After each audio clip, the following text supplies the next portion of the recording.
Welcome to the Tech Egg. Don't get scrambled. Enjoy the video. You begin by verifying essentials so the fix isn't blocked midstream. First, make sure your KYC is complete and the bank account is linked and active. This matters because banks enforce transaction limits. Once done, update Google Pay to the latest version so settings match current controls. Next, open Settings in the app and go to Bank Accounts.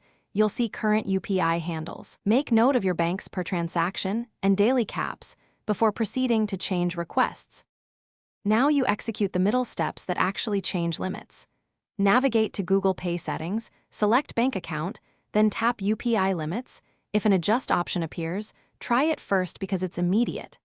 If not, use the in-app support to start a limit increase request. Explain why you need it and quote current caps. Make sure to contact your bank's UPI support too, because many limits are enforced at the bank level rather than in Google Pay. Attach any KYC documents promptly to avoid delays. Finish by confirming the change and testing it safely.